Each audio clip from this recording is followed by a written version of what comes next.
evening. We are live. This is Pam and a half of Linda tonight. We're just having some technical difficulties. We're glad that you are here with us. Linda is here in spirit as well as in voice. So I'm sure she'll have lots of good things to say. So we're going to go ahead and get started.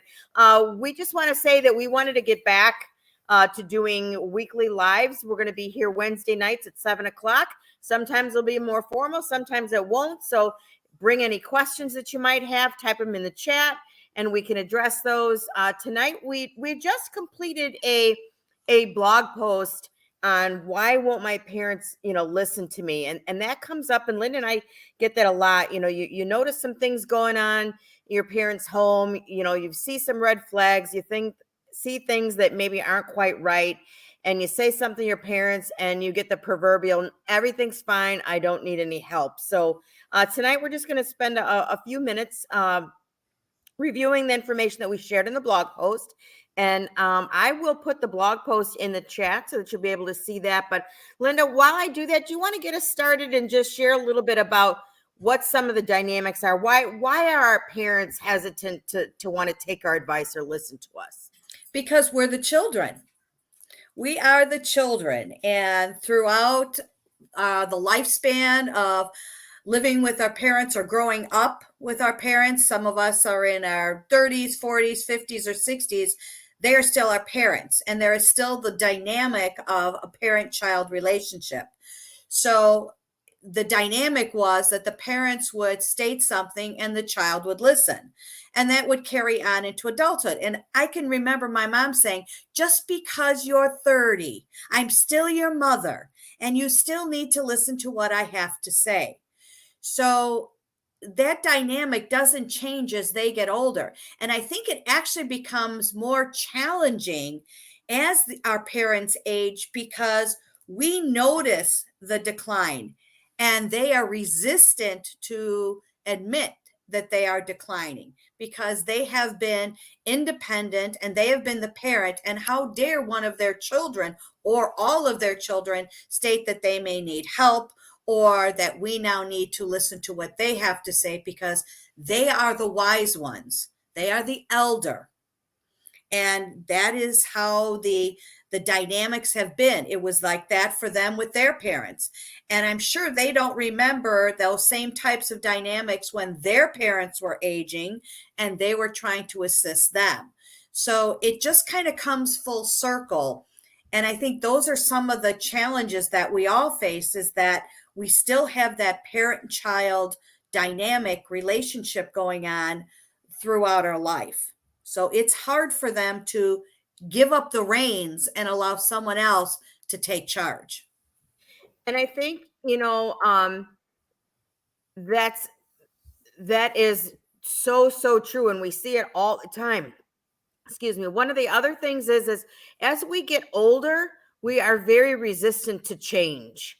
And so we're, if we notice things, or if we mention leaving the home, or we mention assisted living, or we mention this, or we mention them moving in with you, or us moving in with them. I mean, that's a huge change. And as we age, we become more set in our ways and much more resistant to change. So best, if you're going to talk about changes, try and do small changes. Start with something very small and ease into that. So, Linda, what are some of the things that we can do to try and make these conversations go better?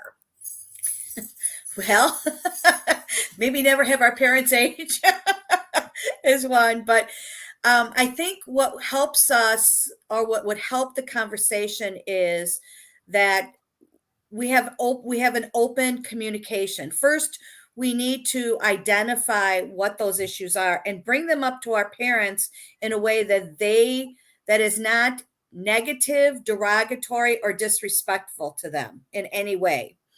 We need to prioritize what we've assessed as some of their needs. And instead of trying to break off a huge piece, such as getting them to move into an assisted living because you believe that's where they need to be because of the types of care they need, maybe what we start is with something small, as maybe we can get somebody here in the house to help make dinner for you, or maybe we can go and do grocery shopping with you or for you. Maybe we can get you to have your prescriptions delivered in punch packs so that you know what you're taking when you're taking it. Those very small, in to them inconsequential parts of their day-to-day routine, taking some of those responsibilities away from them and taking them on yourself might help with that dynamically changing environment where you're seeing a lot of big issues occurring, but you're not going to be able to tackle all those big issues. You're going to need to prioritize them, but always be respectful. Communication is the key, and get your siblings involved. I can't tell you that you do not want to be the only one fighting this battle. You need to bring your siblings in and have a united front to be able to all be on the same page and bring those issues forward and address it with them.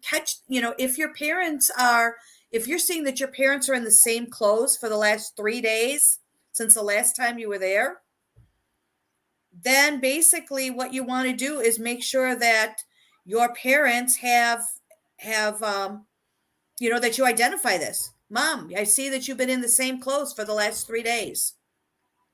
So how do you address those things? How do you address what your parents attend? Mom, I see the beauty that's to have an issue.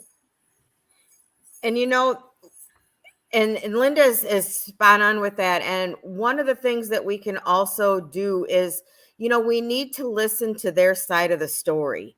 We need to listen to their concerns. We need to let them have still be able to have some kind of control and be able to give them some form of decision making or some form of say so in what we're deciding, because that's they're going to be very resistant to give up the control. So if we're still allowing them some choices and allowing them some input and asking them their opinion on how they see things, sometimes it's a bargaining. If there's falls, for instance, and they're not willing to change, they're not willing to get any assistance or get a physical therapy eval or something like that. I mean, you might have to say, well, you know what, if you fall one more time, will you agree that we must make a change? And, nobody wants to think about that next time, because that next time could be, horrible. I mean, they could break a hip, they could end up in a hospital, a nursing home. But sometimes we just have to try and meet them where they're at and come up with some way to at least move the needle a little bit. And I agree with you, Pam. I think meeting them where they're at is kind of a mantra that we have always utilized when we've done home health and hospice. That is one of the key things in order to get buy-in for making good, healthy decisions, is getting their input and,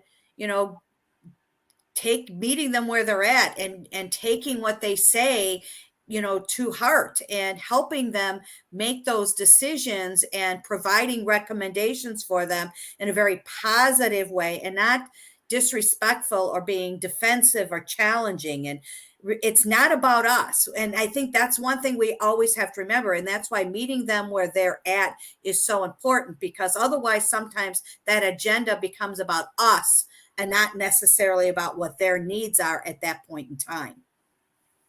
Excellent point. And one of the other things, that if you have, some families, depending on your ethnicity and how you're raised and how your parents are, I mean, some families are more volatile than others. Some conversations are, louder in some families than they are in other families.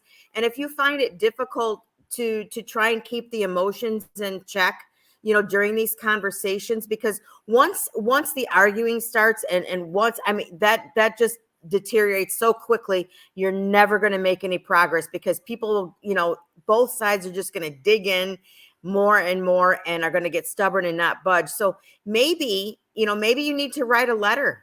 Maybe you need to write a letter sharing their concerns and let them process that and read that, on their own, without any interference and without anybody's, input and let them just digest some of the things that you're saying. And oftentimes in this type of situation, if they read that and process that, maybe some of these changes can actually become what would seem their own idea and have their buy-in, because if they're suggesting it, we're going to have much more success in them following through than if they're just reacting to us telling them what to do.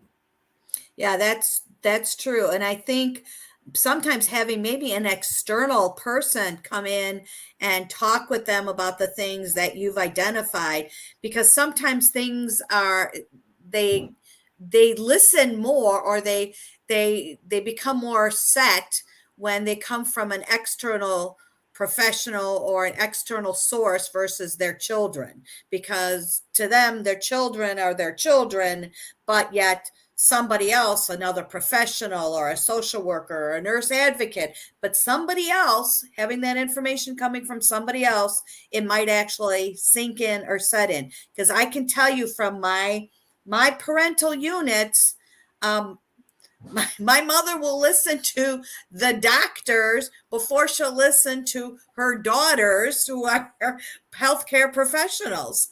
So I think sometimes it's the generation. Sometimes it's not that my mom doesn't trust me or that, but I'm not the doctor. Mm-hmm. I'm not that doctor.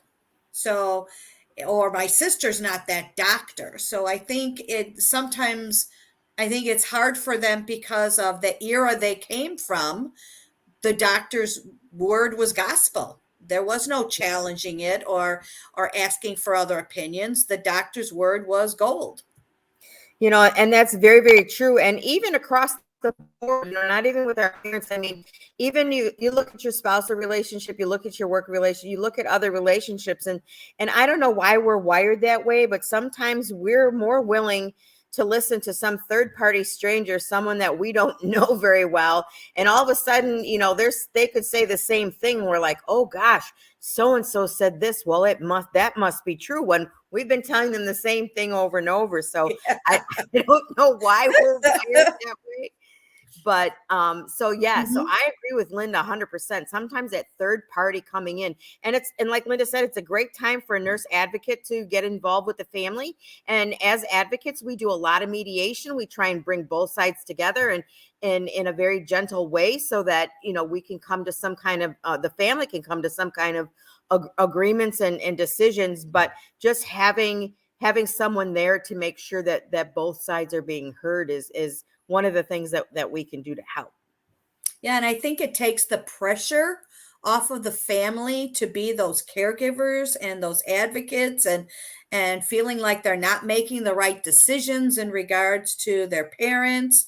So I think it takes a lot of stress off of the siblings or the primary caregiver, because they now can be that daughter, that son, that spouse, because the pressures of making those decisions is kind of being assisted. Not that nurse advocates make any decisions, because we don't make decisions for you, but we provide you the information, the tools, and the resources so that you make informed decisions. So we kind of guide you and support you with the decisions you make. And sometimes families hearing this from us versus you as that child can make all the difference in the world. Because I know my mom, it's the doctor. Doesn't matter. It's the doctor. And I had a example with a client of ours, and our course is closed right now, but it'll be open this spring. But in our course about bringing siblings together to care for your aging parent, we talk about the sibling dynamics. We talk about their zones of geniuses, and you may need to leverage.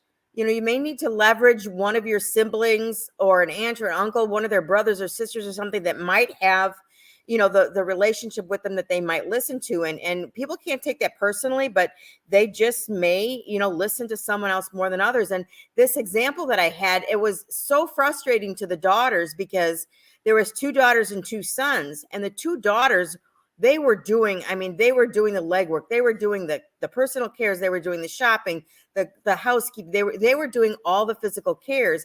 And both the sons were out of town, but the sons could walk on water. And the mom, she would not listen to her daughters no matter what. And she would talk terribly to those girls, and the boys, oh, they could sweet talk her to death. And the daughters were so frustrated because they were doing all the work. So sometimes you just got to have that heart to heart with your siblings and put your differences behind, and just say, okay, what's in the best interest of mom or dad or both, and how can we make this work? I agree. I agree because it is. And those family dynamics, a lot of times they've been set for over many years. And as our parents age, a lot of times they're not going to change the roles that they have placed their children in as their children have grown up, even though the children, their roles and responsibilities have changed and who they are has changed as their life experiences and education has all changed. But in our parents' mind, a lot of times we are that same little, 12-year-old who always got into trouble or who just didn't do what they were supposed to do. So in their mind, they're not going to listen to us because in their mind, we're still that 12-year-old that, Yeah. you know, that climbed trees and caused trouble and was the tomboy. And how would we know what to do? Yes. And Those types of things. yes, who are we to say that they can't be independent anymore? Exactly. They Exactly. changed our diapers and they wiped our noses, and who Yes. are we? Yes, Right. absolutely. In wrapping up, my closing thing would say is, if you're dealing with some situations that could be dangerous, such as driving, and they absolutely won't willingly do that. Again, sometimes you have to rely on your third party or rely on your provider. Their doctor can actually fill out a form and have their driver's license revoked. And that's not something that we like to do, but like I said, if you find yourself in a dangerous situation, or they have dementia and they're insisting on driving and they're getting lost, they're ending up in another town, or you get a phone call because they can't find their way home. I mean, something needs to be done. And unfortunately, sometimes drastic things need to be done. But just know, and that's another great reason to be connected with an advocate, because we can help you with those kind of resources, and what your options are, and help and educate you so that you can make the right decision for your family. Mm-hmm. Exactly. Because what it's all about is, at the end of the day, is we all want to make sure that our parents get the care that they need so that they can be safe in the environment that they want to be in, with their input, and feel comfortable with the decisions that they're made. And, that's what we want at the end of the day. So we can help get you there. Please give us a call. Please let us know how we can help you. We're a phone call away. So call us, talk to us. We're here to help.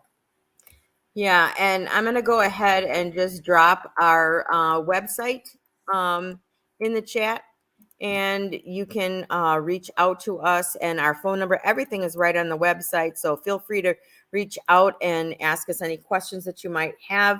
And we'll be back next Wednesday. We're not sure what we're going to talk about yet, but we'll be back next Wednesday, and feel free to Hopefully you jump can on. see me. Yes, that'll be our goal, so you can see Linda.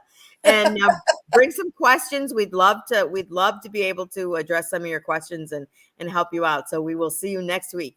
All right, take care, everyone. All right. Bye-bye.